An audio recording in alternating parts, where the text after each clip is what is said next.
সংবিধানের তত্ত্বাবধায়ক সরকার ব্যবস্থা ফিরিয়ে এনে পূর্ণাঙ্গ রায় প্রকাশ করেছেন আপিল বিভাগ। বহুল আলোচিত এই মামলার পূর্ণাঙ্গ রায়ে বলা হয়েছে, সবশেষ অবসরপ্রাপ্ত প্রধান বিচারপতি হবেন তত্ত্বাবধায়ক সরকারের প্রধান।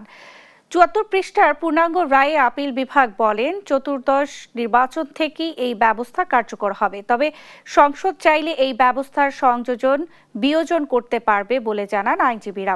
এদিন বিএনপির আইনজীবী রুহুল কুদ্দুস কাজল বলেন, এই রায় কোনো দলের নয়, পুরো জাতির জন্য মাইলফলক। এর আগে ২০২৫ সালের ২০ নভেম্বর তত্ত্বাবধায়ক ব্যবস্থা ফিরিয়ে রায় দেয় সাবেক প্রধান বিচারপতি সৈয়দ রেফাত আহমেদের নেতৃত্বে ৭ সদস্যের পূর্ণাঙ্গ আপিল বেঞ্চ।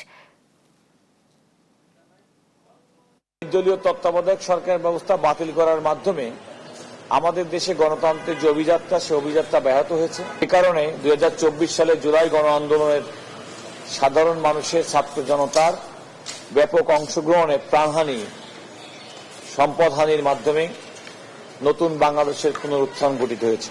এই জাজমেন্টের মাধ্যমে তত্ত্বাবধায়ক সরকার ব্যবস্থা ত্রয়োদশ সংশোধনীতে যে ফরম্যাটে ছিল, এই ফরম্যাটে এটা পুনরুজ্জীবিত হলো।